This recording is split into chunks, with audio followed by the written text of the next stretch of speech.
জয় ঠাকুর, জয় মা। আমরা শুরু করি। শুরু করুন।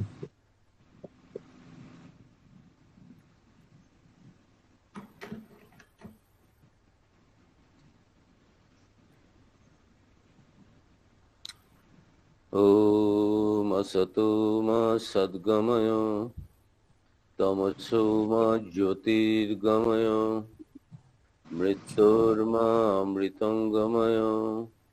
ওম শান্তি শান্তি শান্তি। অসৎ থেকে আমাদের সতের দিকে নিয়ে যাও, অজ্ঞান অন্ধকার থেকে আমাদের জ্ঞানের আলোর দিকে নিয়ে যাও,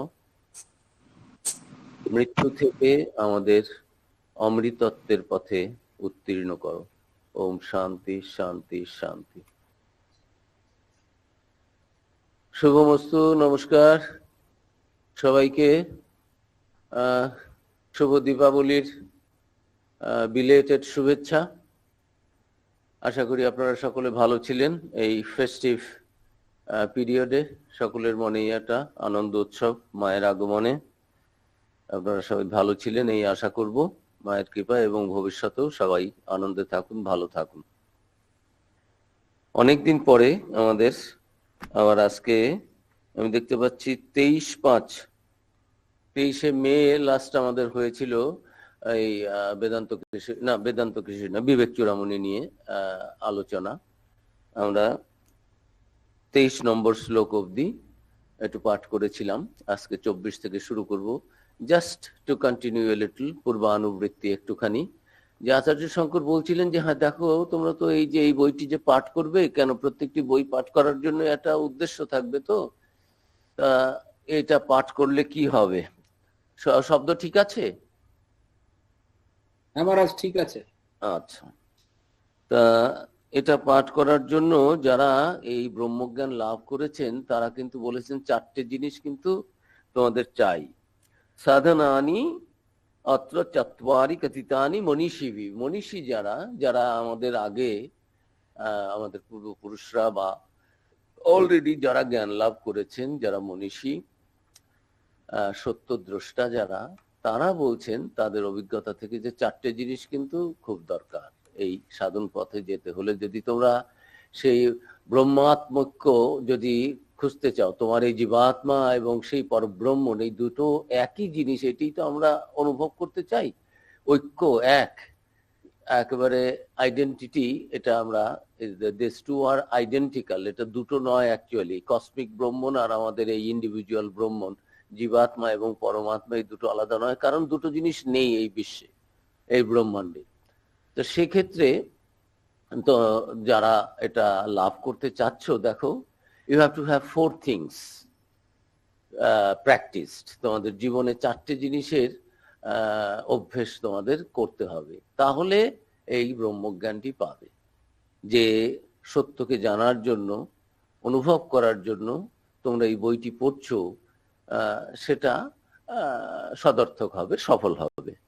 সেই চারটি ব্রহ্ম জিজ্ঞাসার বিষয়ে চারটি সাধনের কথা মহাপুরুষরা, ব্রহ্মজ্ঞানীরা বলে গেছেন, যেগুলি থাকলে সৎস্বরূপ আত্মবস্তুতে নিষ্ঠা হয়, এবং তা না থাকলে কিন্তু সফল হবে না। গুরুর দোষ দিও না। না কি গুরু আপনি, কি টিচার আপনি? আমার টিচার আইনস্টাইন হতে পারেন, কিন্তু আমার যদি কিছুই যদি এবিসিডি জ্ঞান না থাকে, তাহলে আমি E=mc² বুঝতে পারবো না। অন্য কোনো তত্ত্ব আমি তিনি আমার গুরু যদি আইনস্টাইন হন, তাহলেও আমি বুঝতে পারবো না। আমার গুরুর দোষ দিয়ে নেই, সেটাও বলে নেবেন যে দেখো এরপরে এই আসবে, পরপর বলে আসবেন যে তোমার যে সত্য লাভ হচ্ছে না দেখে এই জন্য শাস্ত্র মিথ্যে বা গুরুরা মিথ্যে, মনীষীরা মিথ্যে, তা কিন্তু ভেবো না। It depends, the success depends on the আচার্য শঙ্কর, সেটাও বলবেন এরপরেই। প্রথমেই চারটে শ্লোক আমরা এগুলো চারটে যে সাধনার কথা বলেছেন সেগুলো। বিবেক, বৈরাগ্য, আদৌ নিত্যানিত্য বস্তু বিবেকও, আমি আর ওর মধ্যে যাচ্ছি না, এগুলো আমরা আলোচনা করেছি, কিন্তু আবার একটু মনের মধ্যে এনে দেওয়ার, এই বিষয়গুলো বারবার করেও আমরা আত্মাই, তবুও সর্বদা ভুলে থেকে বসে আছি। সারা জীবনের মধ্যে একবার মনে করতে পারছি না যে আমি তো সেই, আমি তো সেই, এটি তো আসল কথা, এটাই তো সত্য, বাদ বাকি সবই তো মিথ্যে। কিন্তু মিথ্যেটাকে এমন আঁকড়ে ধরেছি জন্ম জন্মান্তরের সংস্কার, যে সেই সত্যটা কিছুতেই গুরু বললেও হচ্ছে না, নিজেও পড়াশোনা করেও হচ্ছে না, নিজে একটু জপ তপ গভীরভাবে চিন্তা মননের দ্বারাও করতে পারছি না, কিছুতেই ওই কথাটাই ভুলে যাচ্ছি যে না, এ যা দেখতে পাচ্ছি কিছুই নেই, আমি আছি আর আমি সেই। এ তো সাধারণ জিনিস। তা একটু এই জন্য একটু আবার মনে করিয়ে নিচ্ছি, এই সাধন চারটে কি কি থাকতে হবে। আদৌ নিত্য অনিত্য বস্তু বিবেক।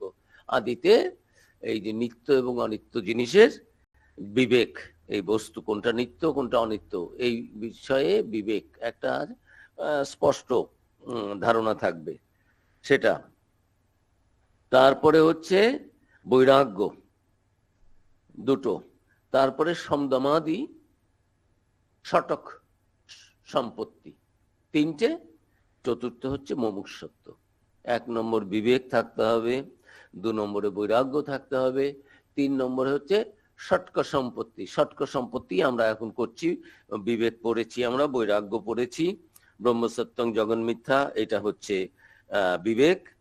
তারপরে বৈরাগ্য নিয়ে তিনি বলেছেন তদ্বৈরাগ্যং জিহাচার্য দর্শন শ্রবণাদিবি, নিজের দেহ থেকে আরম্ভ করে ব্রহ্মার দেহ পর্যন্ত কোনো ব্যাপারেই আমার আকর্ষণ নাই, অনাসক্ত, অনিত্য ভোগের সামগ্রীর দোষ দর্শন করার ফলে সেগুলির প্রতি অনীহা জন্মায়, সেটাই বৈরাগ্য। তারপরে বিবেক গেল, বৈরাগ্য গেল, সম।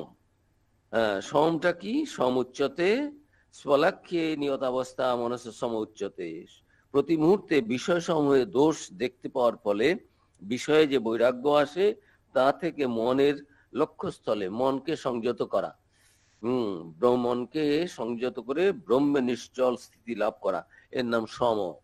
সম থাকতে হবে। তারপরে কি? দম। এগুলো ষটক সম্পত্তি, এর মধ্যে সম, দম, তারপরে রয়েছে উপরতি, তিতিক্ষা, শ্রদ্ধা, সমাধান। এই পরপর আমরা পড়ে যাচ্ছি। তা আমরা সমদম হয়েছে এবং তার সঙ্গে উপরতি উত্তমা এটাও হয়েছে আমাদের। বিষয় পরাবর্ত্য স্থাপনং স্পস্প গৌলকে উভয়েষাম ইন্দ্রিয়াণাং স দম পরিকীর্তিত, তাকে এই দম বলে। বাহ্য অনালম্বনম বৃত্তহে এষা উপরতি উত্তমা। ওই উপরতি কি? উত্তম অপরতি, সেটাও বলেছেন। কি? এটা আমরা আগের দিন আলোচনা করেছি যে এই যে সমাধি ষটক সম্পত্তির মধ্যে সম কাকে বলা হয় সেটা আগের শ্লোকে বলা হয়েছে, এখন দম বলা হচ্ছে। সম মনকে, অন্তরিন্দ্রিয়কে সংযত করা, দম বহিরিন্দ্রিয়কে, এই যে আমাদের 5টা 10টা ইন্দ্রিয় রয়েছে, কর্মেন্দ্রিয় এবং দর্শনেন্দ্রিয়, এগুলো জ্ঞানেন্দ্রিয়, এগুলো যে রয়েছে, এগুলো 10টি, সেগুলো কে সংযত করে ওগুলো যাতে বস্তুর দিকে ধাবিত না হয়, বহির্মুখী না হয়, শুধু আত্মবস্তুর দিকে আসে, এগুলোকে কন্ট্রোল করা, সম দম। আর উপরতি, সেটাও কি? বাহ্য কোনো বিষয়ে, বাহ্য বলছেন বাহ্য অনালম্বনং বৃত্তে, বৃত্তির বাহ্য বিষয়ে অবলম্বন শূন্যত। বৃত্তি কি? বৃত্তি কাকে বলে? নানা বিষয়ের সঙ্গে সংযোগের ফলে মনে যেসব প্রতিক্রিয়া হয়, তাতে মনের মধ্যে একটা চিন্তা হয়। আমি কিছু দেখলাম না, মনে কোনো চিন্তা না, যেই দেখলাম সামনে একটা রিক্সা যাচ্ছে, আচ্ছা এই রিক্সাটা তো নতুন দেখতে পাচ্ছি, এরকম রিক্সাটা তো দেখিনি, আর এটা হয়তো অন্য রকমের একটা গাড়ি এলো, আচ্ছা এই গাড়িটা তো আগে দেখিনি। এই যে মনের মধ্যে গাড়ির চিন্তা হচ্ছে, এই একটা বিষয়কে দর্শন করলে, বিষয়ের সঙ্গে আমাদের ইন্দ্রিয়ের সংযোগ হলেই সেই বিষয়ের মতো, বস্তুর মতো যেটা দেখছি, আমাদের মনের বৃত্তিগুলো তার তার আকার আসক্ত হয়ে সেই আকার লাভ করে। মানে মনের মধ্যে আমার এখন রিক্সা রয়েছে, সেই মনটা রিক্সার আকার নিয়ে, এই চোখে একটা দেখলাম, একটা কিছু দেখলাম, তো এই বৃত্তিগুলো হচ্ছে, বৃত্তি কাকে বলে? নানা বিষয়ের সঙ্গে আমাদের যে সংযোগ হয়, চক্ষু, কর্ণ, নাসিকা, জিহ্বায়, শুধু চোখ দিয়ে দেখলে হলো না, কানে একটা ভালো গান শুনলাম, শব্দ এলো, মনটা ওইদিকেই চলে গেল, আচ্ছা এটা কিসের শব্দ? এটা কি কালী পুজোর বোমার শব্দ, না হঠাৎ একটা বোমা টোমা মারলো, টেরোরিস্ট আক্রমণ হয়েছে? কি হলো না হলো, আজকে যদি আপনি এখানে বসে, এগুলো আমরা বুঝতে পারছি না, but when you are staying same, এই সময়ে যারা কাশ্মীরে বসে আছে বা যেখানে টেরোরিস্টদের ওইরকম হচ্ছে, সেখানে কিন্তু একটা গুলির শব্দ হলেই ও আমাদের এখানে বসে বসে মনে হচ্ছে বাহ, এখনো এরা বাজি পোড়াচ্ছে, এটা এটা তো হবে আমাদের দীপাবলির বাজি হচ্ছে। কিন্তু আপনি বসে থাকুন, এই মন এই চোখ নিয়ে আপনি কাশ্মীরে বসে যান, যেখানে চারদিকে কার্গিলে যান, দেখুন সেখানে গিয়ে একটু শব্দ হলে মনে হবে আরে বাবা, কেউ গুলি করলো নাকি। এই একই মন, ওই শব্দ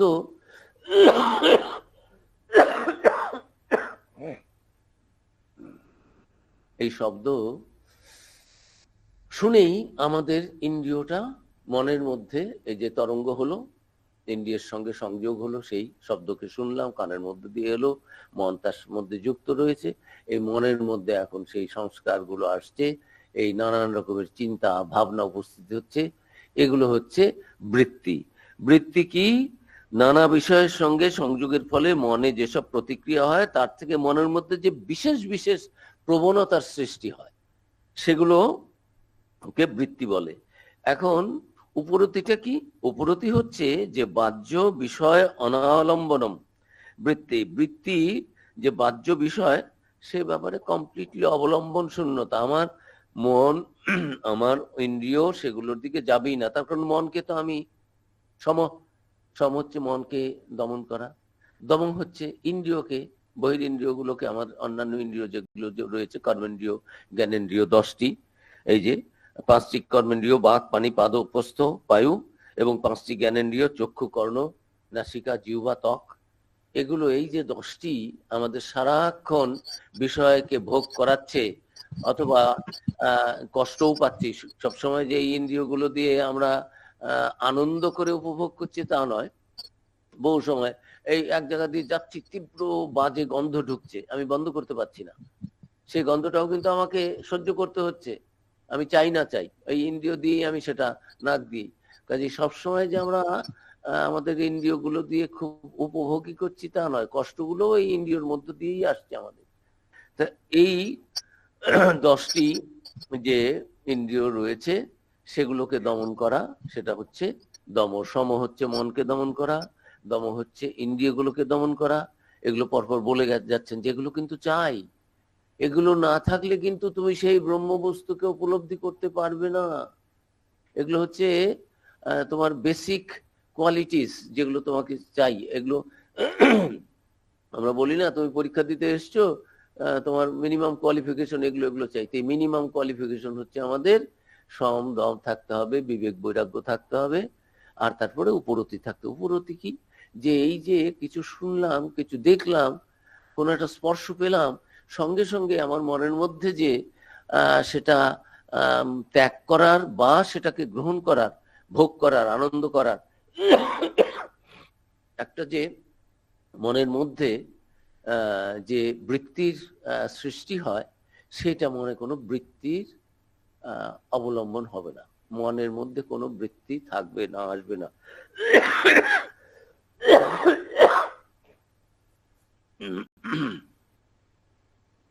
এই যে অবস্থা, অবলম্বন শূন্যতা, বাহ্য অনালম্বন বৃত্তে, বাহ্য বিষয় থেকে চিত্তকে নিবৃত্তি, এসা উপরতি উত্তম। এটাই হচ্ছে শ্রেষ্ঠ উপরতি। কথাগুলো মনে রাখতে হবে। বিবেক, বৈরাগ্য, সম। বিবেক আমরা শুনলাম যে কোনটা নিত্য অনিত্য, এটা বোঝা, বিচার করা, এটা হচ্ছে বিবেক। বৈরাগ্য হচ্ছে জগতের যত কিছু, আমাকে ব্রহ্মা বানিয়ে দাও। ব্রহ্মাও কিন্তু একটা সৃষ্ট জিনিস, ব্রহ্মারও শেষ আছে কিন্তু।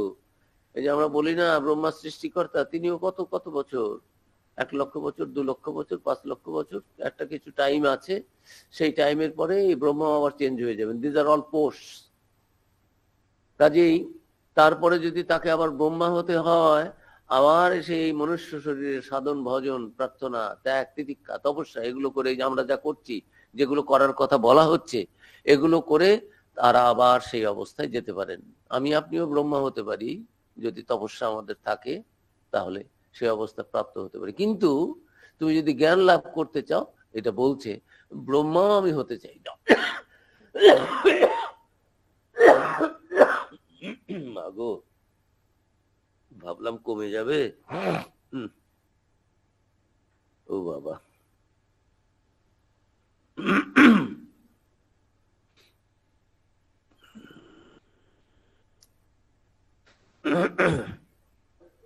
হ্যাঁ একটু গরম জল দাও না, আমাকে একটু গরম জল এনে দাও। এখন এই যে অবস্থা আমাদের মনের উপরতি পরপর বলছেন, এগুলো কিন্তু চাই to have 100% success in this regard. যেটা আমরা করতে যাচ্ছি, যেটা আমরা আলোচনা করছি, যেটা আমাদের জীবনে আমরা ভাবছি, এটাই আমাদের জীবনের লক্ষ্য, উদ্দেশ্য, এটাই আমাদের প্রাপ্ত হতে হবে, এটাই আমাদের প্রাপ্তি লাভ করতে হবে। সেটার জন্য কিন্তু এই জিনিসগুলো চাই। হ্যাঁ, এরপরে কি হবে? চিত্তবৃত্তি যেন বাইরের বিষয়ের আকার না নেয়। সংসারে বাঁচতে গেলে তো আমাদের বিষয়ের সঙ্গে তো সংযোগ হবেই, কিন্তু আমার এই যে আকর্ষণ, আপনাকে দেখলে আমার বিকর্ষণ, একেবারে বিরক্ত হচ্ছি, এটাও হবে না। তুল্য নিন্দা স্তুতির মৌনী সন্তুষ্ট ইয়ে ন কে নচিত, গীতাতে ভগবান বলেছেন। সেকেন্ড অধ্যায়েও আছে যে সেই ব্রাহ্মী স্থিতি হলে, ব্রহ্মজ্ঞ হলে কি অবস্থা হয়, মানুষ কিভাবে চলেন বলেন, ব্যবহার কেমন হয়। আবার ভক্তি যোগেও গিয়ে দ্বাদশ অধ্যায় সেখানেও এগুলো বলেছেন যে একেবারে মন completely will remain unperturbed, undisturbed in all situations. হ্যাঁ, কোথায় আমি আছি এতে একটু কিছু মনে করেন, আমার শত্রু পরিবেষ্টিত হয়ে আছি অথবা মিত্র পরিবেষ্টিত হয়ে, শত্রু মিত্র তো আমার কাছে এক, কারণ আমি তো দুই দেখছি না। সেই পরিস্থিতিগুলো সেই অবস্থা হলে হয়। তো যাই হোক, কারণ বেঁচে থাকতে গেলে তো বিশেষ সংযোগ হবে, কিন্তু আমি আমার যেমন বেনি তেমনি রবে, চুল ভেজাবো না, স্নান করব, রাঁধবো বাঁধবো, চুল ভেজাবো না। সে স্নান করব, চুল ভেজাবো না, সে আজব কথার মতো। কিন্তু আবার বলছেন, ঠাকুর বলছেন, দেখো সংসারে থাকলেই যে পাক লাগবে তা নয়। দেখো না, ওই পানকৌড়ি ওইগুলো পাখিগুলো, ওগুলো জলের মধ্যে থাকে, গা ঝাড়া দিলেও একটু নেই। তারপরে কি মাছের মতো যেন বললেন, এটা ওই কি মাছ, ই মাছের মতো থাকো, মানে জলে থাকবে, কাদায় থাকবে, পাকাল মাছ। হ্যাঁ, পাকাল মাছের মতো থাকবে। এগুলো ঠাকুর নির্দিষ্ট করে উদাহরণ দিয়েছেন। আর শুনলে মনে হবে কি সম্ভব? সম্ভব। নিত্যানন্দকে রেখে দিলেন সংসারে, চৈতন্যদেব বললেন, শোনো শোনো নিত্যানন্দ ভাই, সংসারী জীবের কোনো গতি নেই, আমি তো সন্ন্যাস হয়ে নিলাম, তুমিও যদি এমন সন্ন্যাস নাও, তাহলে এই যে যারা গৃহস্থ রয়েছে এবং সংসারে মন রয়েছে, গৃহস্থ হলে কিন্তু সংসারী হয় না। সংসারী তারা যারা নাকি সে সন্ন্যাস জীবনে এসে সংসার করা যায়। ওই যে এক কৌপিন কেউ আসতে, কৌপিনের জন্য কৌপিন কেটে দেয় ইঁদুরে, ইঁদুর, সাধুর কিছুই ছিল না শুধু কৌপিনটি ছাড়া, সেটা ইঁদুরে কেটে দিচ্ছে। ইঁদুর থেকে কি করে বাঁচি? একজন বুদ্ধি দিল, সাধু বাবা একটা বেড়াল এনে দিচ্ছি, বেড়াল পুষলে আপনার ইঁদুর আসবে না। বেড়াল দিয়ে গেল, এখন বেড়াল এসে সাধুর কাছে মিউ মিউ করে, তখন বলছে কি চাই, বলে বেড়াল খেতে চায়। তাহলে কি করি? আচ্ছা আমি একটা গরু দিচ্ছি আপনাকে, বেড়ালের জন্য দুধ চাই, গরু হলো।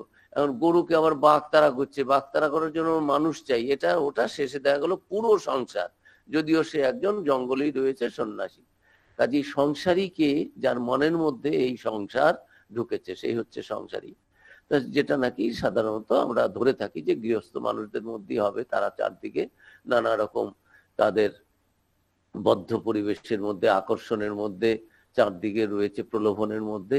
সেই জন্য তাই চৈতন্যদেব বললেন, তুমিও সন্ন্যাস নিও না ভাই, তুমি থাকো যে সংসারের থেকেও অসংসারী হওয়া যায়। শ্রী শ্রী মা শারদা দেবী ঠাকুর তো সন্ন্যাস নিলেন, বাইরে দেখালেন না, কিন্তু সন্ন্যাসীরই তো জীবন। শ্রী শ্রী মা সংসারী হলেন, কিন্তু ও তো সন্ন্যাসিনীরই জীবন, কিন্তু আত্মীয় স্বজন সব আছে, নিরাসক্ত, সকলের প্রতি সব কর্তব্য করবে, মা বলছেন।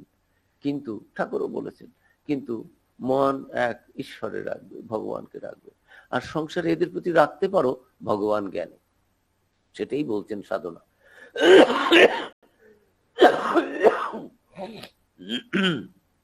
যে সংসারে থেকে হবে না কেন? মাস্টারমশাই জিজ্ঞেস করছেন, সংসারের থেকেও কি ঈশ্বর লাভ করা যায়? আমাদের সকলের হয়ে তিনি প্রশ্ন করেছেন। কথামৃত যান না, 3rd চ্যাপ্টারে, তৃতীয় দর্শনের সময় তিনি বলছেন যে এটা কি সম্ভব?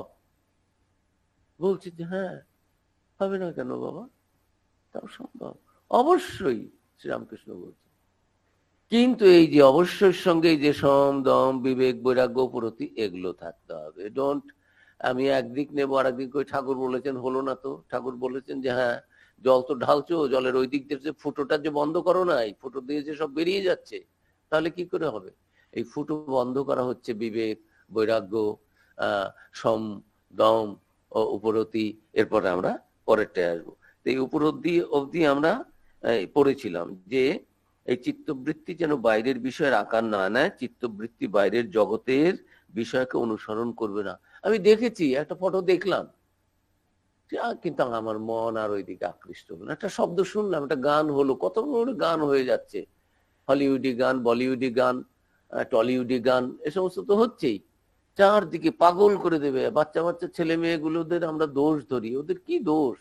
What situation they are born in, they are force to live in, কি কি কি পরিস্থিতির মধ্যে ওদের আমরা বাস করাচ্ছি। চারদিকে করাপশন, মিথ্যাচারিতা, ধর্ষণ, গালা গালি, খুন খারাপি, মার্ডার।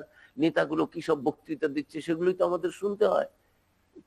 একেবারে রেডিও টিভি টিভি রেডিও তো আর নেই এখন, টিভি খুললেই চ্যানেলের পর চ্যানেল গেলে কি দেখানো হচ্ছে? সেক্স, ভায়োলেন্স, করাপশন, কি করে দুষ্টুমি করে কি নষ্টামি করা যায় সেগুলো এক একটি চরিত্র দিচ্ছে। আর এই বলিউডটা করেছে, সেখানে সবসময় হিন্দু সন্ন্যাসীদের চরিত্রগুলোকে ভ্রষ্ট দেখানোর চেষ্টা, হয় পুরুত সাজাবে, নয় একটা বামুন সাজাবে, ঠক ব্রাহ্মণ, নাহলে ঠক পুরুত, নাহলে ঠক সন্ন্যাসী, একটা কিছু সাজিয়ে তার একটা, আর সেই হিন্দুরাই দেখছে এবং হিন্দুরা হি হি হি হি হি হি করছে। কিছু বদমাস দেশদ্রোহী এরা এই সমস্ত তৈরি করছে দুটো পয়সার জন্য। আর এই হিন্দু সন্ন্যাসীদের, হিন্দু ধর্মের, হিন্দু দেবদেবীর ওখানে নানান রকমের, কত রকমের শ্লীলতা হানি হচ্ছে, চরিত্র হানি হচ্ছে, সেগুলো হিন্দুরা হি হি হি করে দেখছে এবং দেখছে। ছোট ছেলে মেয়েগুলো তো এর মধ্যে তো বড় হচ্ছে। কজন গার্ডিয়ান বলছেন স্টপ ইট, দেখো না ওগুলো, এগুলো মিথ্যা, আমাদের চ্যানেলে এগুলো আমরা দেখবো না। ওগুলোই আমরা দেখছি। আমাদের পয়সাতেই তারা ধনী হচ্ছে, আর সেই পয়সাগুলো আবার দেশদ্রোহিতার, ধর্মদ্রোহিতার কাজেই লাগাচ্ছে। বি ক্লিয়ার, অপরকে দোষ দেবো ওরকম করলে হবে না। হ্যাঁ, আমি আমি কিছুই, স্বামীজি বলেছেন great achievements cannot be without any great sacrifice. It is not possible. চালাকির দ্বারা মহৎ কাজ হয় না। You have to sacrifice yourself. ছেলে মেয়েকে যদি সত্যি আদর্শ করতে চান, প্রতিষ্ঠিত করতে চান, বড় করতে চান, সে ত্যাগ তিতিক্ষা তপস্যার দিক দিয়ে হোক, চরিত্রের দিক দিয়ে হোক, আবার জাগতিক দিক দিয়েও যদি তাদের খুব মেধাবী করতে চান, তাদের দিয়ে বড় বড় চাকরি, বড় বড় ডিগ্রি অনেকগুলো, এগুলো যদি পাওয়াতে চান, তাহলে বাবা মা হিসেবে তুই স্যাক্রিফাইস করতে হবে। হ্যাঁ, ছেলে মেয়ের জন্ম দিয়েছি, এখন ওই কাজের মেয়েটাই দেখবে, আমরা আমাদের মতো হই হুল্লোড় নিয়ে থাকি, সেটা করলে আপনার ছেলে মেয়ে মানুষ হবে না। You can't expect that, and you can't claim that you are an ideal parent, ideal father, ideal mother, বলতে পারেন না। না না, গরম আমার কাছে বেশি হয় না। হ্যাঁ, খুব ভালো, ঠিক আছে, থ্যাংক ইউ।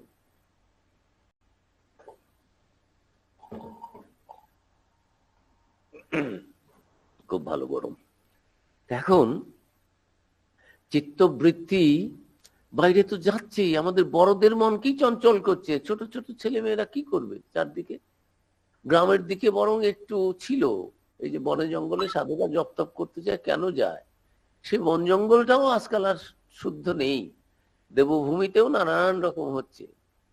এই এত এই পলিটিক্স, এমন সব ধর্ম আর পলিটিক্স এর মিক্স হয়ে এমন পরিস্থিতি হয়ে গেছে না সারা বিশ্বময়, very difficult to live wonderful ideal life for spiritual practices.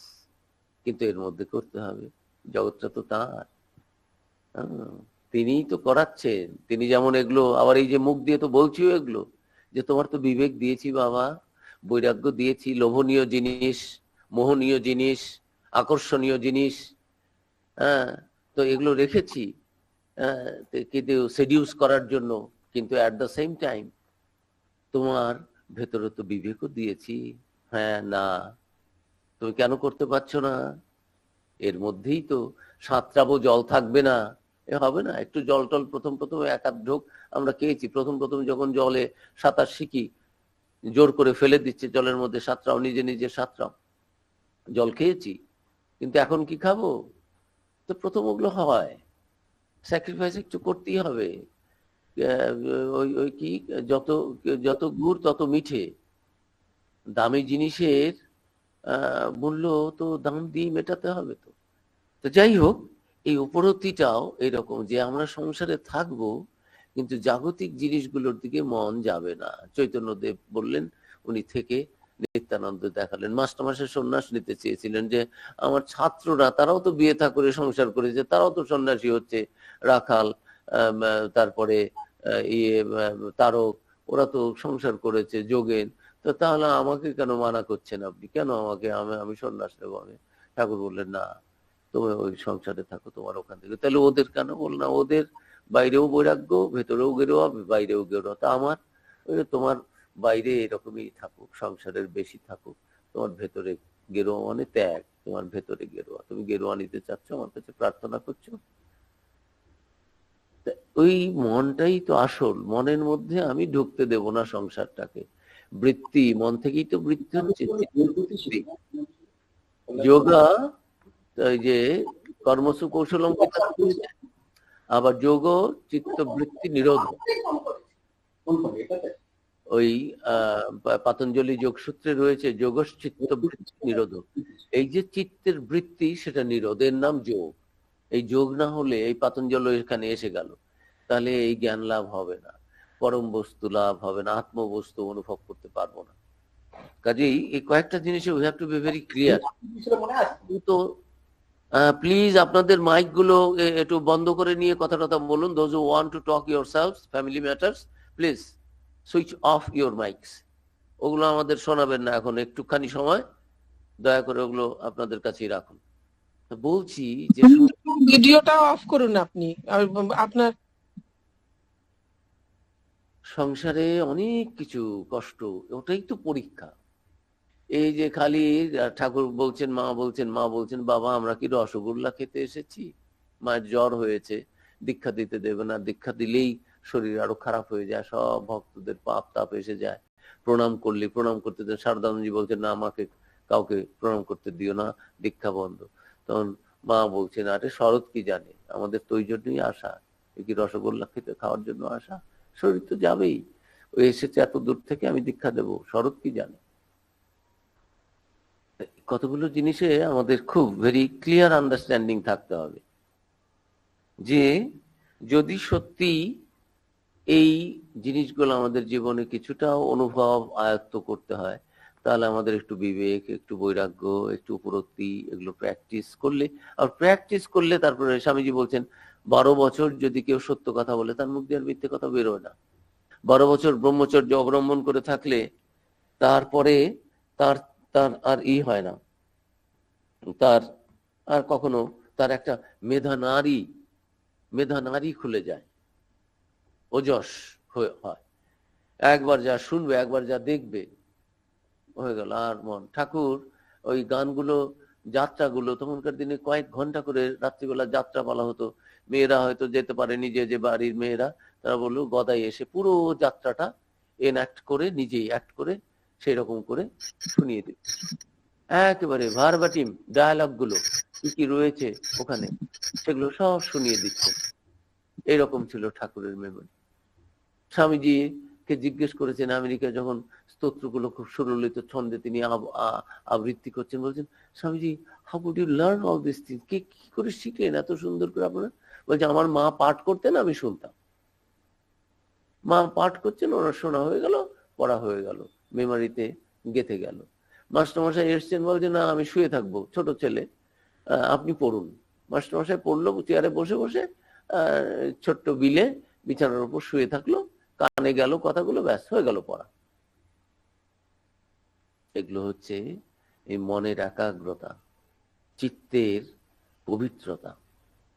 মনের একাগ্রতা, ইট ইজ ডিরেক্টলি এটা ভ্যারি করে উইথ মনের পবিত্রতা। আমার মন কত একাগ্র হবে কোনো বিষয়ে, ব্রহ্ম বিষয়ে, উচ্চ বিষয়ে, সেটা নির্ভর করবে আমার মনটা কত পবিত্র। আর মনটা পবিত্র তত, যত এই যে বৃত্তি টিত্তিগুলো আসবে না, বাইরের দিকে যাবে না, সমদম হবে, ইন্দ্রিয় কে কন্ট্রোল করা থাকবে, তাহলে সেখান থেকে আমাদের এই এই শক্তিগুলো আসবে। তো এই উপরতি সম দমের অভ্যাস করতে করতেই উপরতিও আসে। এগুলো আলাদা আলাদা যায় না। আমি সত্য কথা বলবো আর একই সঙ্গে আমি লোক ঠকাবো, এই দুটো দুটো জিনিস হয় না। সত্য কথা বললে জীবনটা একরকম অন্যরকম হয়ে যায়। কলিতে সত্য কথাটাই বলার, কিচ্ছু করতে হবে না, ঠাকুর বলছেন দ্যাট ইজ ইনাফ। আমাদের জন্য মা ঠাকুর বলে গেলেন ওই নাক টিপে তোমাদের অনেকক্ষণ বসে থাকতে হবে না, ভগবানকে একটু ভালোবাসো, দেখবে ওই ভগবানের প্রতি ভালোবাসা এলেই তোমার মন একাগ্র হয়ে যাবে। You don't need to practise too much the pranayama. ওগুলো পরে দেহের দিকেই মন যায়, হঠযোগ তোমাদের দরকার নেই। মা বলেছেন, ঠাকুর বলেছেন, স্বামীজি বিদেশে পাতঞ্জলের ব্যাখ্যা করার জন্য প্রাণায়াম নিয়ে অনেকক্ষণ সেগুলো বোঝানোর জন্য বলেছেন, কিন্তু বলছেন তোমার যদি ভক্তি থাকে, তোমার যদি মন শুদ্ধ হয়, মনে যদি ঈশ্বরের প্রতি ভালোবাসা থাকে, তাহলে দেখবে মন একাগ্র করার জন্যই হচ্ছে এই প্রাণায়াম, এটাকে কন্ট্রোল করা, প্রাণবায়ুটাকে, এটাই শক্তি, এনার্জি ওর মধ্যে দিয়ে। তো সেটা তোমার আর দরকার হবে না, অটোমেটিক্যালি তোমার এই পুরো কুম্ভক হয়ে যাবে। কুম্ভক করলে একটু দম বন্ধ করে থাকুন, দেখবেন ইন্দ্রিয় আর কোনো দিকে যাচ্ছে না। এগুলোই এই জন্য প্র্যাকটিস করায়, যে করলে পরে আমি যেটা অবজেক্ট অফ মাই মেডিটেশন, সেদিকে আমার মনটা যাবে। তা এখন এর পরের যেটা, যে জায়গাটা আমি থেমে গিয়েছিলাম, অতি অপূর্ব। প্রথমবার এটা আমি পড়েছিলাম, এটা দাড়ি কামানোর সময়, না চুল কামানো, মাথা কামানোর সময়।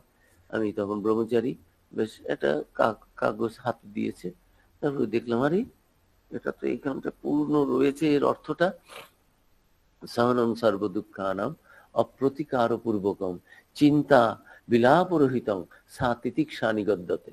আমরা সম পড়েছি, দম জেনেছি, উপরতি জেনেছি, এখন তিতিক্ষা নাম্বার 4।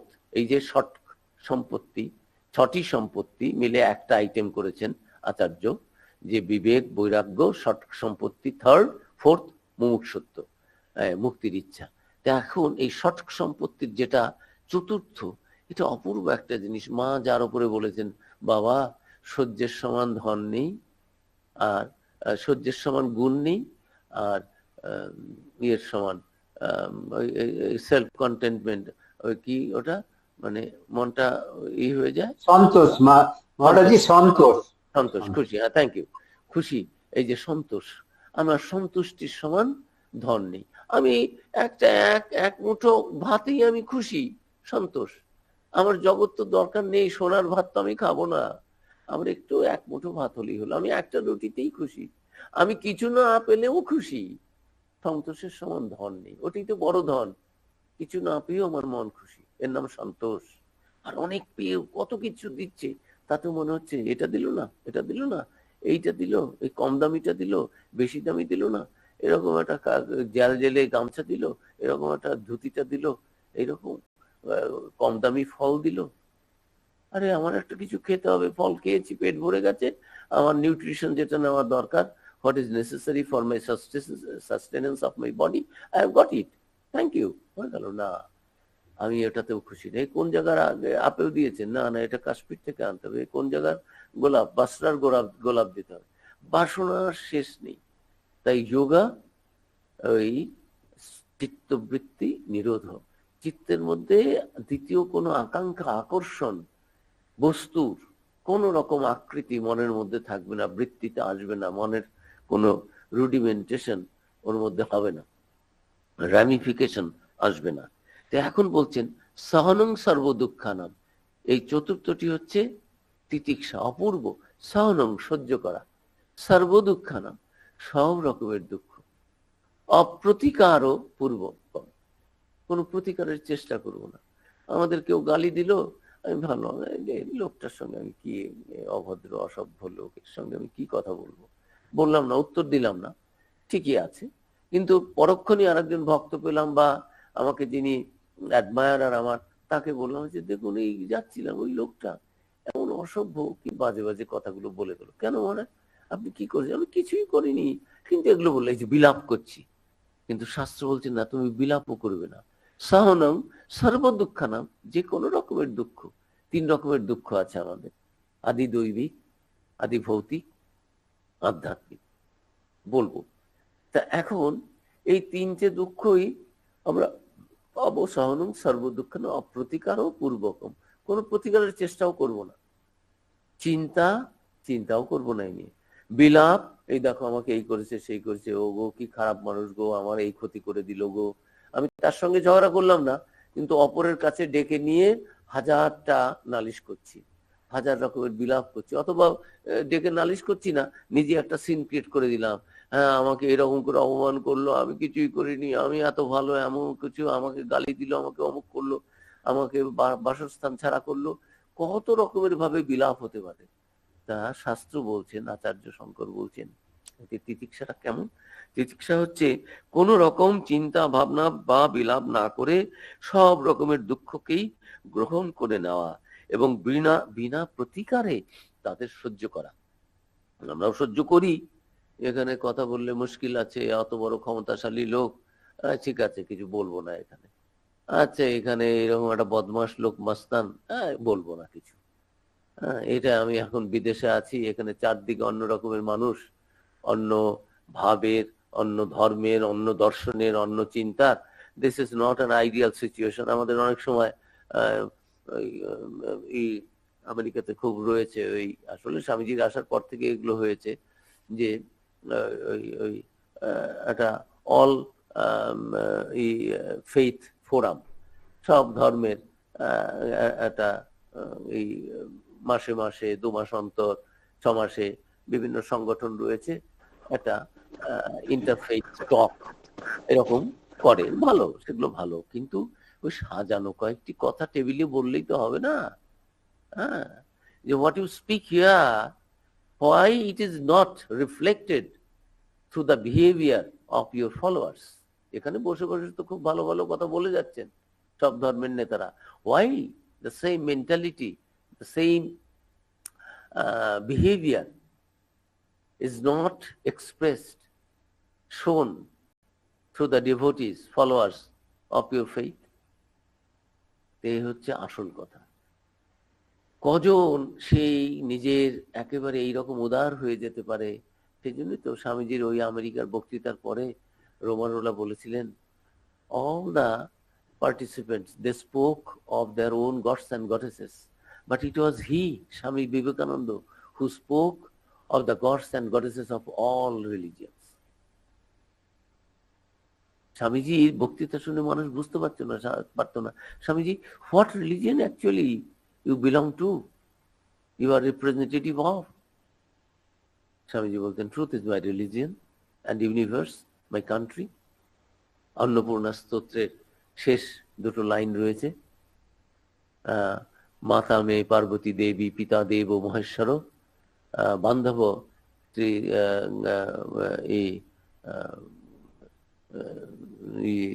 শিব ভক্তাশ্চ, আর এই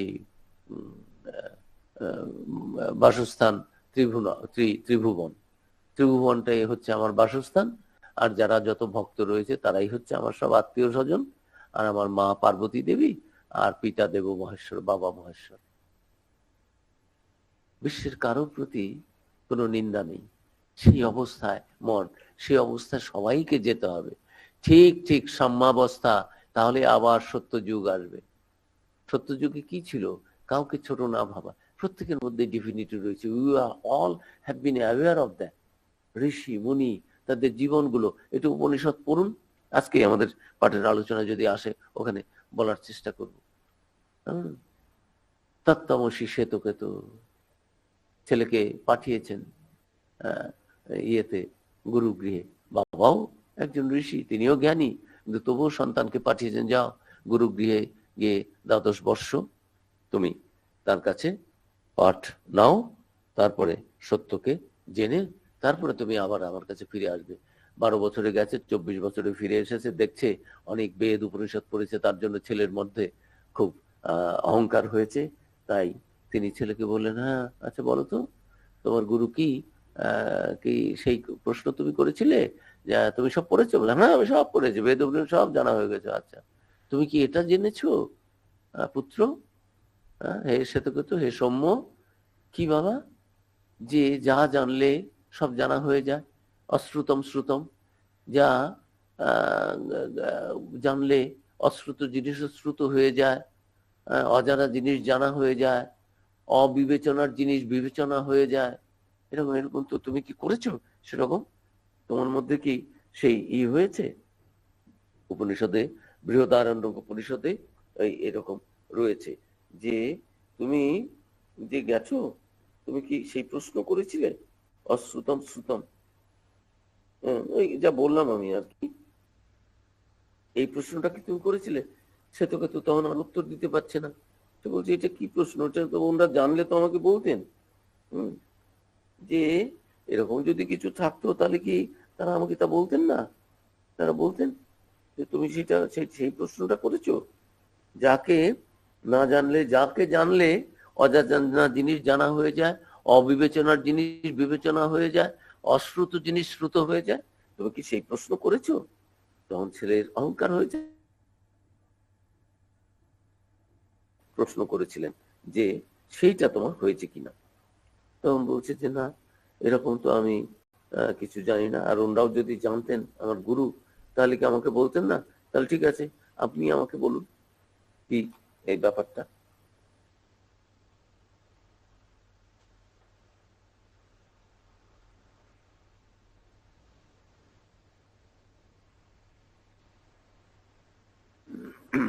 অপূর্ব সব আমাদের শাস্ত্রে এগুলো রয়েছে না।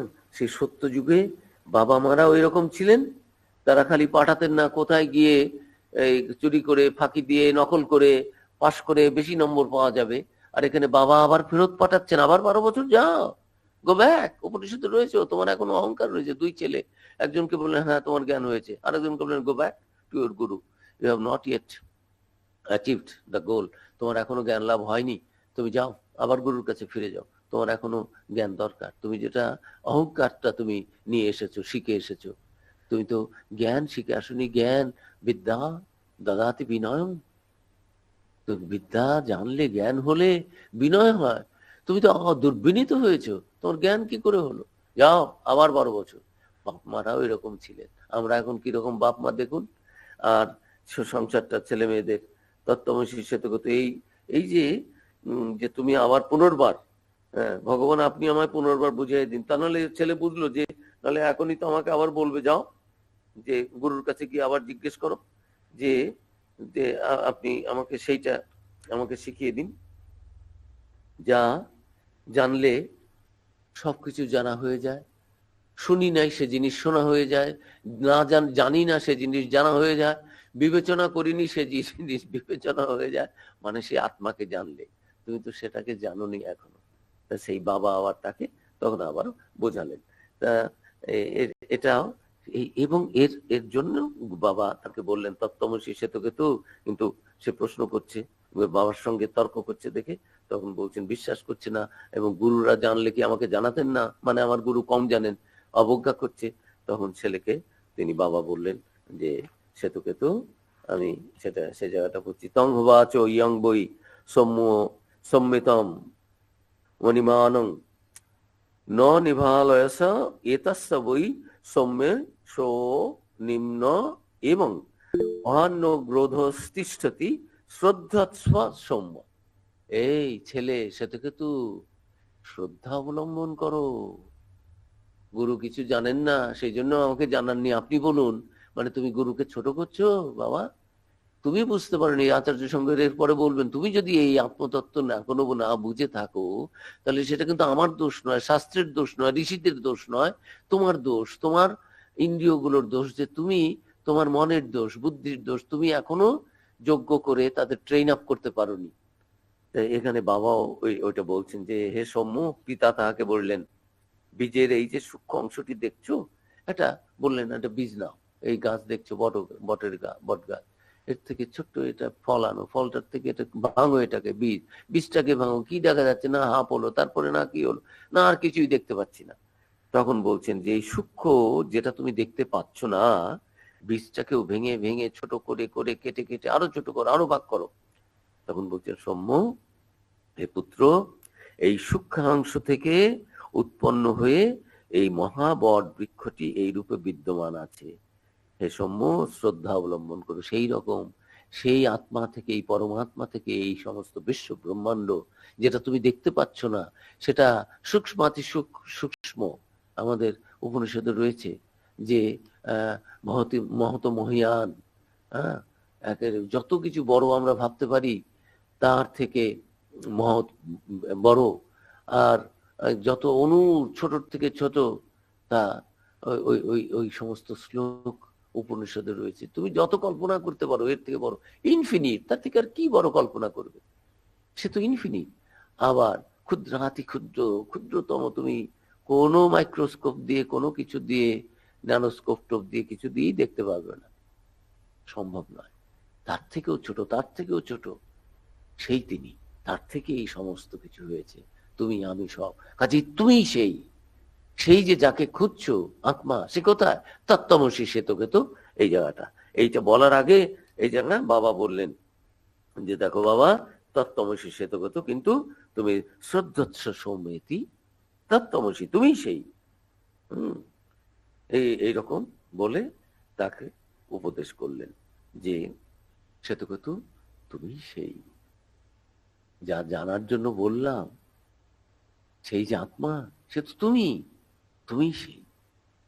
তোমার অহংকার ছিল দেখে তুমি জানতে পারোনি। বাবা নিজে ছেলেকে 12 বছর শিক্ষা লাভ করে আসার পরে সমস্ত বেদ বেদান্ত, সেই জন্য শাস্ত্র বলেছে, ঠাকুরও বলেছেন, পণ্ডিত গুলো দেখি যদি বিবেক বৈরাগ্য না দেখি, তাহলে মনে হয় এগুলো সমস্ত ওই সব ইগুলোর মতো, ওই যে অনেক ওপরে ওড়ে শকুন গুলোর মতো, হ্যাঁ, অনেক ওপরে ওড়ে কিন্তু মনটা পড়ে রয়েছে সেই ভাগাড়ের দিকে। কাজে ওগুলোকে আর তখন পণ্ডিত বলে মনে হয় না। ভালো পণ্ডিত হলে ঠাকুর খুব সম্মান করতেন, এবং খুব, তুমি পণ্ডিত গা, আমার তো আর, আমি তো আর করে পড়াশোনা করি না, আমি তো আর পণ্ডিত নই, তোমরা তো কত কিছু জানো, শাস্ত্র জানো, এটা জানো। বিদ্যাসাগরকে প্রশংসা করছেন, কেশবকে প্রশংসা করছেন, তারপরে ওই যে ইয়ের কিশোর, যার বাড়িতে গিয়ে কৃষ্ণ কিশোর ঠাকুর শাস্ত্র শুনতে যেতেন, তার কে প্রশংসা করছেন, যাদের মধ্যে বিবেক বৈরাগ্য রয়েছে। কিন্তু যখন দেখলেন বিবেক বৈরাগ্য নেই, তখন বলছে না, এর সঙ্গে কথাই কি বলবো, এবার কিসের পণ্ডিত, হ্যাঁ, ও তো কয়েকটা পাঠ টাট করেছে, বরং খুব দোষী। তার কারণ সাধারণ লোক দোষ করে, তাদের কম দোষ, তারা আমরা তো জানি না গুণ কি, দোষ কি, সত্য কি, অসত্য কি, ভালো কি, মন্দ কি, আমরা লেখা জানি না, পড়া জানি না, আমরা শাস্ত্র জানি না। তুমি তো শাস্ত্র পড়েছো, তুমি তো পণ্ডিত, তারপরে তুমি কি করে লোক ঠকাও, তারপরে কি করে তুমি মিথ্যে কথা বলো, তারপরে কি করে তুমি তোমার চরিত্রকে, তোমার ইন্দ্রিয়গুলোকে সংযত না করো, তারপর তুমি তো শাস্ত্র পড়েছো, যে তুমি সেই, তুমি কি করে তোমার ইন্দ্রিয় গ্রামকে ছেড়ে দাও, এবং এই ইন্দ্রিয় দিয়ে এই এই যে অনিত্যম অসুকম লোকম, এই যে অনিত্য সংসার, সেটাকে একটু ভোগ করার জন্য শাস্ত্র জেনেও, তুমি আত্মা এই কথা জেনেও তুমি অনাত্ম বিষয়ে কি করে আকৃষ্ট হচ্ছ, এবং নির্লজ্জের মতো তারপরেও তুমি আবার অন্যদের জ্ঞান দিচ্ছ, তোমার নিজের চরিত্র ঠিক নেই। তাই ঠাকুর বলছেন, যখন দেখি পণ্ডিতের জ্ঞান বৈরাগ্য নেই, ওই শকুন অনেক ওপরে ওঠে, মনটা রয়েছে টাকা পয়সা, ভোগ, ইন্দ্রিয় কামনা বাসনা। তো এই শাস্ত্র আমাদের উপনিষদে এই বাবা বলে দিচ্ছেন ইয়েকে, ছেলেকে, মাই ডিয়ার সান, 12 বছর ধরে বেদ বেদান্ত পড়ে এসেছো, তারপরে এসে এত দম্ভ তোমার, এই যে জ্ঞান, আমি কত জ্ঞানী, বাপকে এসে বলছে হ্যাঁ আমি সব জেনে এসেছি সব। বাবা দেখলেন এর তো দম্ভ রয়েছে, তখন বললেন তুমি কি সেই জেনেছো যাকে জানলে সবাই, সেটা কি? এত বেদ বেদান্ত পড়েও যে বেদ বেদান্তের যে উপজীব্য যে জিনিস, যে তত্ত্ব, যে প্রিন্সিপল, সেটা না জেনে বই মুখস্থ করে ফিরে এসছে, বাবার সঙ্গে তর্ক করছে। তখন বাবা বলছেন, পুত্র তত্ত্বমসি সে তো তো, কিন্তু শ্রদ্ধা অবলম্বন করো, শ্রদ্ধাৎস সম্মতি, এরপরেই আমাদের আসবে শ্রদ্ধা। এটা আসলে শ্রদ্ধার সময় করবো বলে মনে করে রেখেছিলাম, সেজন্য নিয়ে এসছি এই উপনিষদ। কিন্তু আসলে এই এখন আমি বলে ফেললাম যে এই তিতিক্ষা করতে গিয়ে বলছিলাম এটা, যে প্রত্যেকটা জিনিস এত প্রয়োজনীয় আমাদের জীবনে, এগুলো না থাকলে, এগুলো হচ্ছে পিলার, এগুলো যদি থাকে, মা বারবার করে বলছেন, দেখো কি সুন্দর ছোট্ট কথাটির মধ্যে একেবারে বেদান্তের নির্যাসটা তিনি দিয়ে দিলেন। সংসারে থাকতে হলে তো ঝগড়াঝাটি এটা ওটা হবেই, একটু মতান্তর হবে, মতানৈক্য হবে, কিন্তু একটু সহ্য করো, একটু সহ্য করো। এই সংসারেই তো, সংসারী মানুষদের জন্যই তো তার আশা। স্বামীজি আমেরিকা থেকে চিঠি দিচ্ছেন, বলছে দুদিন আমাদের ঠাকুরের জন্মোৎসব করা দরকার এখানে। স্বামীজি বলছেন কেন? বলছেন একদিন ভদ্রলোকদের জন্য আর একদিন ছোট লোকদের জন্য। মানে ছোট লোক বলতে বোঝাচ্ছে তখন শ্রীরামকৃষ্ণের নামে ওই দক্ষিণেশ্বরের উৎসবে অনেক এরাও আসতেন, এই দেহ প্রসারিণী এরা আসতেন, এবং যাদের তখনকার দিনের কলকাতার এডুকেটেড কলকাতা ইন্টেলেকচুয়াল যারা ভাবতেন যে আমাদের টাকা আছে, পয়সা আছে, বংশের আভিজাত্য আছে, অ্যারিস্টোক্রেসি রয়েছে, তারপর আমাদের একটা মান মর্যাদা আছে, ওখানে সব পতিতা টতিতা আসবে, তাদের সামনে আমরা কি করে যাই, আর আমাদের একটা বিদ্যা বুদ্ধি রয়েছে, শ্রীরামকৃষ্ণ আমাদের গুরু, আমরা ভগবানের দর্শন করেছি, আমরাও কি কম জ্ঞানী, গুণী, অর্থবান, ধনবান, বিদ্বান? সাধারণ লোকরা যাবে, উৎসব করবে, তাহলে তাদের জন্য একদিন, আমাদের জন্য একদিন। স্বামীজি আমেরিকা থেকে চিঠি লিখছেন, খবরদার ওই একদিনই হবে, তাতে যারা আসবে আসবে, না আসবে না আসবে। শ্রীরামকৃষ্ণের কাছে বরং তথাকথিত ওই রকম জ্ঞানী গুণী যারা জ্ঞান লাভ করার পরে ওই ছোট লোক আর বড় লোক বোধ রয়েছে, ব্রহ্মবোধ আসেনি, আত্মবোধ আসেনি, তারা বরং কম আসুক। তিনি বলছেন ওরকম মানুষরা আসেন, আসবেন না আসবেন না আসবেন, বরং শ্রীরামকৃষ্ণের কাছে আরো চোর ডাকাত খুনে বদমাস বেশ্যা এরা আরো বেশি করে আসুক। স্বামীজি তার ভাষা, তাকে কোট করছি। তাদেরই তো উদ্ধারের জন্য শ্রীরামকৃষ্ণ এসেছেন। যারা মনে করছেন আমাদের জ্ঞান হয়েছে, আমরা অনেক বড়, তারা তো বড় হয়েই গেছেন, তাদের তো আর দরকার নেই শ্রীরামকৃষ্ণকে, তাদের বেশি করে দরকার। তো এই সংসারে এই যে সহ্যের মতো গুণ নেই। মা বললেন সহনং সর্ব দুঃখানাম অপ্রতিকার পূর্বকম চিন্তা বিলাপ রহিতম সা তিতিক্ষা নিগদ্যতে। তিতিক্ষা তখনই হবে যখন এটা নিয়ে আমি কারো কাছে কোনো কমপ্লেন করব না, এবং 3 রকমের যে আমাদের যে কষ্ট দুঃখ, হ্যাঁ, আদি দৈবিক আদি ভৌতিক, দেবতাদের থেকে হঠাৎ করে বান এলো, এটা এলো সেটা হলো, সারাক্ষণ বর্ষায় আমার এটা ভিজে গেছে, আমার এটা নিয়ে গেছে, আমার অমুক হয়ে গেছে, এইবার এটা অমুক হয়েছে। সব সময় এক ধরনের লোক দেখবেন সারাক্ষণ খালি কমপ্লেন করে যাচ্ছে। যে গভর্নমেন্টই আসুক কমপ্লেন হবে, আর যে রকমের রান্না করেই দিন, ভালো খাওয়ার দিন, তারপরেও কমপ্লেন করবে। মনটাই ওই পচে আছে আর কি, কখনো ভালো দেখতে পারেন, এরকম আছে, অল্প চোখে পড়লেও আছে। তা এই শ্লোক দিয়ে ভগবান শঙ্করাচার্য বলছেন যে না, এই আদি দৈবিক দেবতাদের দ্বারা যেগুলো হলো তাতেও আমি দুঃখ সহ্য করব, কমপ্লেন করব না। হে দেবতা তুমি আমাকে, কি হলো, এখানে আগুন কেন ধরলো, এখানে ভূমিকম্প কেন হলো, ওখানে সুনামি কেন হলো, সারাক্ষণ কমপ্লেন। যখন কাউকে পাচ্ছি না তখন ভগবানের এগেইনস্টে কমপ্লেন। আবার আর একটা কমপ্লেন কি রয়েছে, কেন দুঃখ কি না, আদি ভৌতিক, এই এখানে এটা হলো, সেখানে সেটা হলো, রাস্তাঘাটে গিয়ে এই কাজের মেয়েটা এটা দোষ করেছে, এই চোর হতে পারে, ডাকাত হতে পারে, ওখানে সাপ বেরিয়েছে, এই পথে আজকাল আর চলা যায় না, কি সমস্ত সাপ খোপ হয়েছে, গভর্নমেন্ট কি করছে, কাউন্সিলর কি করছে, এই পথে কেন সাপ বেরোবে, মানে সমস্ত তার করে দিতে হবে। সব কিছুতে যা কিছু একটা না একটা দোষ পাবে। দুঃখ মানে তার ক্ষোভ দুঃখের উপশম হচ্ছেই না, এবং তিনি বক বক করেই যাবেন, যাকে পাবেন তাকেই দুটো কথা শুনিয়ে দেবেন যে এই হচ্ছে সেই হচ্ছে, আমার কোনো দোষ নাই, সকলেই দোষী, সকলের দোষগুলো বলার জন্য আমি আছি। তো এই রকমের মানুষও আছে। তো বলছেন না, কোনো ক্ষোভ করা চলবে না, কারো এগেনস্টে কোনো কিচ্ছু বলা চলবে না।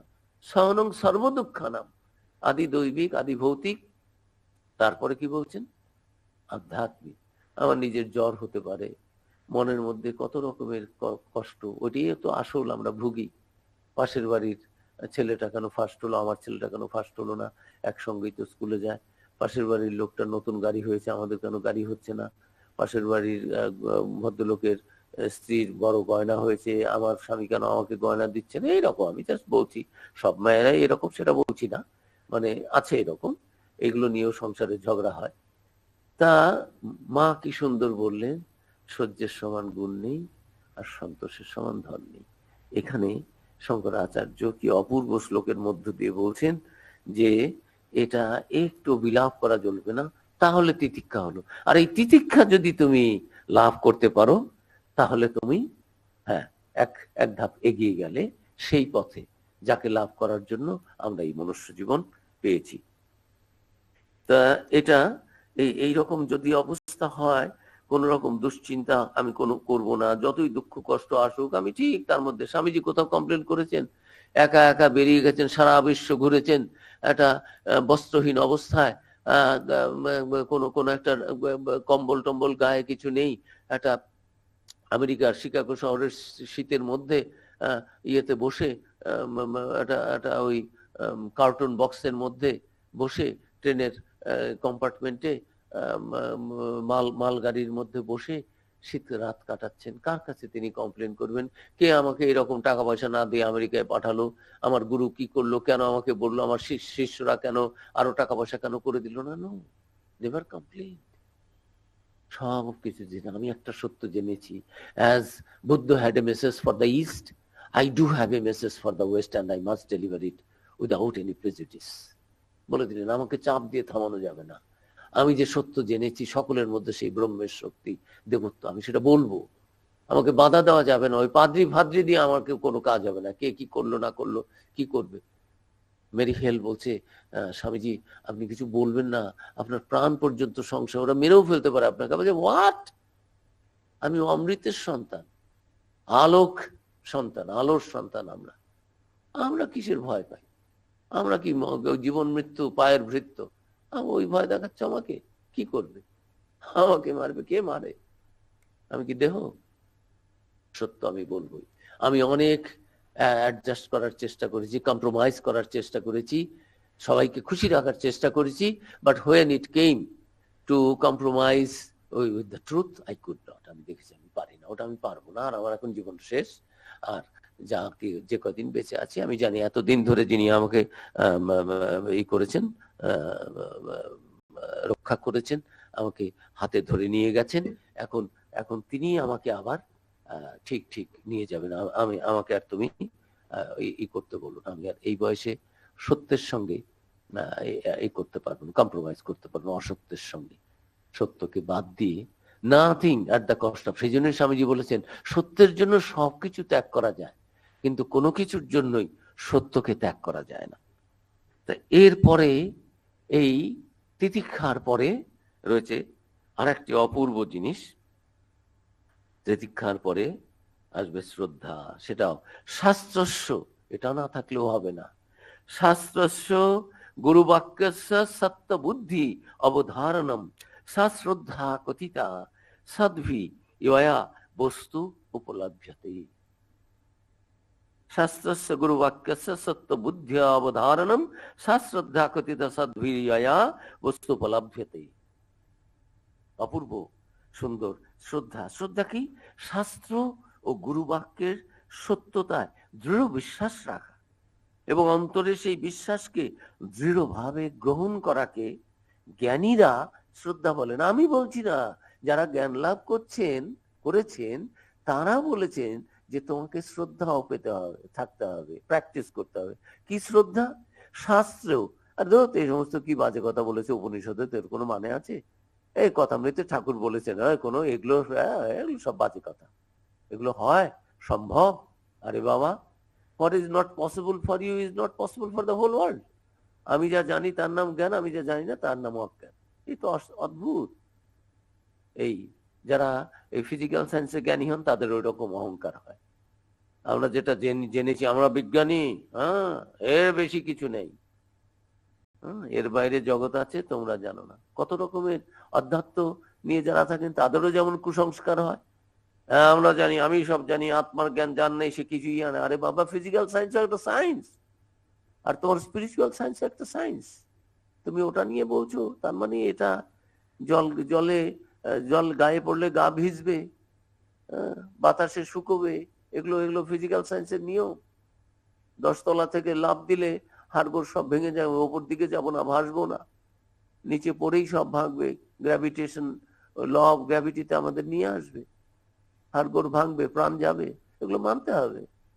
This are truth in physical level, in the material world. হ্যাঁ, স্পিরিচুয়াল ওয়ার্ল্ড আর একটা আছে, যেটা স্বামীজি বলেছেন, সায়েন্টিস্ট তোমরাও তো কুসংস্কার গ্রস্ত। তোমরা কি করে বলো যতটুকু তোমরা জেনেছো, এরপরে আর কিছু তোমরা বলো যে অনেক অজানার মধ্যে এই অসীম অনন্ত বিশ্ব ব্রহ্মাণ্ডের সামান্য যতটুকু আমরা জানি তার মধ্যে এইটুকুই। প্রফেসর হোয়াইটহেড, ওয়েস্টার্ন ফিলোসফার, তিনি বলেছেন science is more changeable than the philosophy. Science বারবার চেঞ্জ করে, আজ এটা বলছে এইটাই ঠিক, তারপরে বলছে 5টা গ্রহ আছে, তারপরে বললে 9টা গ্রহ আছে, তারপরে বললো আর 1টা উপগ্রহ, তারপরে বললে 2টো উপগ্রহ আছে, নতুন নতুন আবিষ্কার করছে আর চেঞ্জ করছে তাদের যে আগের যে স্ট্যান্ড পয়েন্ট ছিল। তো দোষের কিছু নেই, কিন্তু এছাড়া আর কিছু নেই, ওই বলাটা হচ্ছে স্বামীজি ওটা অজ্ঞান। তা শ্রদ্ধা কি? শ্রদ্ধা না থাকলেও হবে না। এই শ্রদ্ধাবান লভতে জ্ঞানম, গীতাতে রয়েছে, ভগবান বলছেন নহি জ্ঞানেন সদৃশং পবিত্রমিহ বিদ্যতে। হ্যাঁ, গীতাতে জ্ঞানযোগে 4র্থ অধ্যায়ে ভগবান বলছেন তৎ স্বয়ং যোগ সংসিদ্ধা কালেনা আত্মনিবিন্দতি, শ্রদ্ধাবান লভতে জ্ঞানম তৎপরা সংযতেন্দ্রিয় জ্ঞানং লব্ধ্বা পরাং শান্তিম অচিরেণ অধিগচ্ছতি। কি মিনিং? মিনিং বলছেন এই 4র্থ অধ্যায়ে জ্ঞানযোগে ভগবান শ্রীকৃষ্ণ বলছেন যে দেখো, এই জগতে জ্ঞানের তুল্য পবিত্র বস্তু আর কিছুই নেই। নিষ্কাম কর্মযোগে মোক্ষার্থী পুরুষ সেই ব্রহ্ম জ্ঞান যথাকালে স্বয়ং অন্তরে অনুভব করেন। জ্ঞানটা বাইরে থেকে আসে না। It is nothing coming out from outside, it is inside out, not outside coming in. আমাদের ভেতরেই সব অনন্ত জ্ঞান রয়েছে, অনলি আবরণ পরে রয়েছে, পর্দাটা একটু সরিয়ে দিতে হবে। That is what we have to do through all this sadhana, বিচার, সৎকর্ম, সৎচিন্তা, এগুলো দিয়ে। তো বলছেন যে পরে নিষ্কাম কর্মযোগের মধ্য দিয়ে সেই জ্ঞানকে অনুভব করেন। তারপরেই বলছেন যে যিনি ব্রহ্মে বিশ্বাসী, যার শ্রদ্ধা আছে ভগবানে, ব্রহ্মে বিশ্বাসী, ব্রহ্মনিষ্ঠ এবং সাধনে তৎপর এবং জিতেন্দ্রীয়, তিনি এই ব্রহ্মজ্ঞান লাভ করেন এবং এই আত্মজ্ঞান লাভ করে অচিরে পরম শান্তির অধিকারী হন, অর্থাৎ তার মোক্ষ লাভ হয়। আর অজ্ঞ যারা, যাদের শাস্ত্রাদিক জ্ঞান নেই, গুরু এবং বেদান্ত বাক্যে শ্রদ্ধাহীন, ভক্তিহীন, বিশ্বাসহীন, সন্দিগ্ধ চিত্ত ব্যক্তি, তারা বিনষ্ট হয়। আত্মজ্ঞানহীন জীবন মৃত্যু তুল্য। যারা এই জীবনটা কাটিয়ে গেল, অনেক টাকা পয়সা, অনেক বাইরের ডিগ্রি থাকলো, কিন্তু আত্মবিদ্যা সম্বন্ধে কিছুই জানতে পারলো না, এই জীবনটা তাদের বৃথাই গেল। এই জীবন শাস্ত্রের দিক থেকে বলছে এ তো মৃত্যু তুল্য, নিরানন্দময় সংশয় আত্মা ব্যক্তির ইহকাল এবং পরকাল ঐহিক সুখ কিছুই নেই। অজ্ঞতা অজ্ঞশ্চ অশ্রদ্ধ ধানশ্চ, অজ্ঞশ্চ অশ্রদ্ধ ধানশ্চ সংশয় আত্মা বিনশ্যতি, নায়ং লোকোস্তি না পরো না সুখম সংশয় আত্মনা। যাদের সংশয় রয়েছে, শ্রদ্ধা নেই। সংশয় কখন আসে? যখন শ্রদ্ধা নেই। আপনাকে আমি শ্রদ্ধা করি, আপনি আমার গুরু, আপনি যা বলেছেন আমি আর দ্বিতীয়বার ভাববো না। গুরু বলেছে, ব্যাস আমি এই পথে যাবো, যাও। মা বলেছেন এটা তোর মামা, মামা, মামার কোলে চলে যাও, এবং যাও মামার কোলে যাও। এটা মামা না কাকা না কি, কিছুই জানি না। মা বলেছেন, মায়ের কথায় বাচ্চার শিশু সুলভ বিশ্বাস, এর নাম শ্রদ্ধা। মাতৃবাক্যে শ্রদ্ধা, মাতৃবাক্যে বিশ্বাস যে না, মা আমার তো কোনো অন্যায় করবে না, মা তো আমাকে মিথ্যে বার্তা দেবেন না। মা যখন বলেছেন এটা সত্য, গুরু বলেছেন এই পথে যাও, তুমি পাবে, এই যে বিশ্বাস, এটার নাম শ্রদ্ধা। একেবারে সেই শ্রদ্ধাবান যার, কৃষ্ণ বলছেন, ভগবান কৃষ্ণ, সে লভতে জ্ঞান এবং তৎপর। এবং তৎপর কি? আলস্য নয়, অলস নয়, তৎপর। এই সাধন ভজনে তিনি তৎপর, সংযত ইন্দ্রিয়, অসংযত ইন্দ্রিয় নয়। তার জ্ঞানং লব্ধা অচিরেণ শান্তিম অধিগচ্ছতি। এই সেই পরম জ্ঞান পেয়ে, লাভ করে, এইরকম শ্রদ্ধাবান ব্যক্তিরই জ্ঞান লাভ হয়। এবং জ্ঞান লাভ হলে কি হবে? অচিরেণ পরম শান্তি, পরা শান্তি অধিগচ্ছতি, লাভ হয়, সেই হবে। আর যার এটা নেই, সে সংশয় আত্মা বিনশ্যতি, তার নাশ হবে, বিনাশ হবে, এই জীবনে কিছুই হবে না যার এইরকম। তো এই হচ্ছে শ্রদ্ধা, এত ভালো জিনিস। শ্রদ্ধা সম্বন্ধে গীতাতে ভগবান এই যে বলেছেন, এই শ্রদ্ধাবান এই লভতে জ্ঞান, এইরকম শ্রদ্ধার যে এই যে আগেরটা বললাম তিতিক্ষা, শ্রদ্ধা, এগুলো এক একটা অপূর্ব এক একটা আমাদের সম্পদ। ওই গীতাতে ভগবান বলেছেন দৈবাসুর সম্পদ, সেখানে অভয়ং সত্য সংশুদ্ধির জ্ঞান যোগ ব্যবস্থিতি দানং দমস্য শ্রদ্ধা, ওখানেও শ্রদ্ধার কথা বলা হয়েছে। শ্রদ্ধা একটা 26টা দৈবী গুণের মধ্যে একটা, তিতিক্ষা 26টা দৈবী গুণের মধ্যে একটা, এবং মহাগুণ। এগুলো থাকলে আমরা সেই যে পরম বস্তু সেটা গুরু নির্দিষ্ট পথে গিয়ে লাভ করতে পারবো। গীতায় আর একটা রয়েছে 17th চ্যাপ্টারে গীতায়, সেখানেও শ্রদ্ধার কথা ভগবান বলেছেন। একবার একটু শুনিয়ে নিই। 17th চ্যাপ্টারে 17th শ্লোক, সেখানে রয়েছে 17 নম্বর শ্লোকে ভগবান আবার শ্রদ্ধার কথা বলছেন। সে কি বলছেন একটু আমরা দেখে নিচ্ছি।